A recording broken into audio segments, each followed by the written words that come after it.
Ils ont bien failli ne jamais arriver en France, alors qu'ils devaient assurer 3 concerts dans l'Hexagone. Les choristes de la cathédrale Saint-Ignace de Damas ont d'abord été refoulés par les autorités. Finalement, ils ont pu prendre l'avion pour aller chanter à Strasbourg.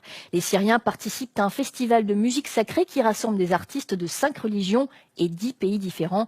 David Arnold et Jean Ville ont rencontré ces musiciens de Damas dès leur arrivée aventureuse dans la cathédrale de Strasbourg.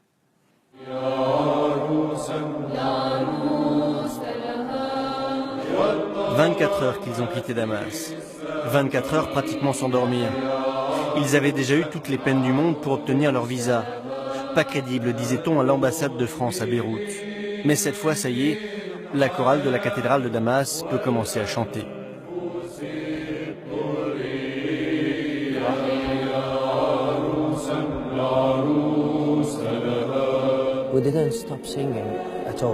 Nous ne nous sommes jamais arrêtés de chanter depuis le début de la guerre en Syrie, parce que c'est notre message. Nous sommes toujours vivants et nous continuons d'envoyer nos prières à Dieu. Ils sont 19, chrétiens orthodoxes. Tous habitent à Damas. Professeurs, fonctionnaires, étudiants, joailliers ou chômeurs, heureux de passer quelques jours dans un monde paisible. C'est un sentiment extraordinaire, vraiment. Nous vivons dans un pays en guerre. Ici, c'est la paix. Vous pouvez marcher sans vous demander s'il n'y a pas une bombe ou autre chose qui va tomber. On savoure la paix. Parmi les choristes, Hassan, grand amateur de littérature française.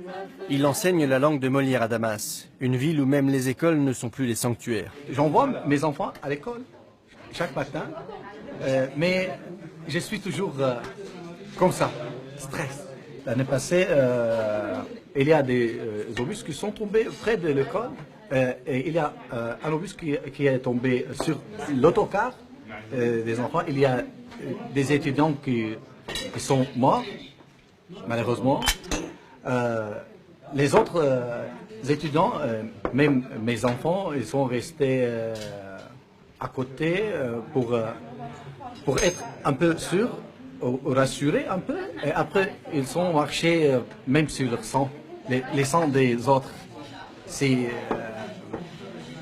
peut-être je ne sais pas comment dirais-je, mais c'est pas normal.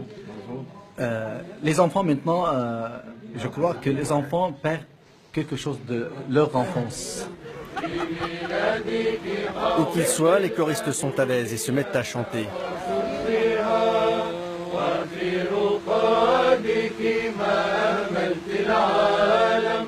Ce matin, ils visitent l'Obet, un bâtiment dédié pendant les années folles à l'art total et aux loisirs. Les gens venaient, ils pouvaient regarder des films et ils pouvaient danser. Immédiatement, la petite bande s'empare du lieu, comme des enfants dans une cour de récréation. En Syrie, c'est la guerre. On ne peut pas se comporter comme ça là-bas. On n'a pas cette liberté. On ne peut pas laisser aller sa joie. La guerre qui reste présente dans leur esprit, malgré la quiétude de leur promenade. La guerre qui ressurgit dans leurs discussions lors de leur rencontre avec Karam, un Syrien de Damas qui vit à Strasbourg depuis 4 ans. Il s'occupe aussi de la programmation des sacrées journées. Le débat porte sur la responsabilité de Bachar al-Assad dans le conflit. Mais qui a fait la guerre? C'est les terroristes, les étrangers qui sont arrivés de l'extérieur de la Syrie. Je suis avec Namoud qui dit il y a quelques gens terroristes en Syrie, oui, Syriens, oui, mais la plupart des terroristes sont venus de l'extérieur. Sont tombés du ciel, c'est ça, ouais. Oui, Karam reste persuadé que les habitants de Damas pratiquent une forme d'autocensure. S'exprimer, vraiment ouvertement. On peut pas parce que, je sais pas si on a le droit ou pas, mais on n'est pas habitué, au moins. Ça, je le sais très bien. Avoir peur, c'est pas un jour, une heure, un truc comme ça. On peut avoir peur toute une vie, quoi. Et moi, je l'ai toujours, quoi. Hassan ne reproche rien à Bachar al-Assad. C'est lui qui protège les chrétiens en Syrie. Sans lui, son pays finirait comme la Libye. Hassan en est persuadé. Ce qui compte pour Hassan, c'est la sécurité de sa famille, gagner sa vie, pouvoir chanter avec sa chorale aussi. Nous allons vous présenter des chants byzantins. C'est une imitation des anges qui sont dans les cieux.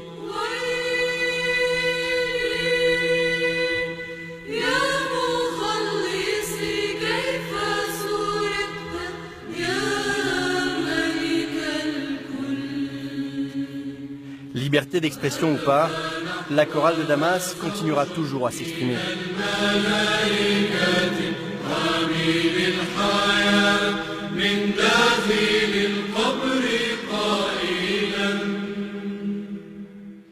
Et vous pourrez entendre cette chorale syrienne de la cathédrale de Damas encore demain soir à Strasbourg dans le cadre du festival Sacrée Journée.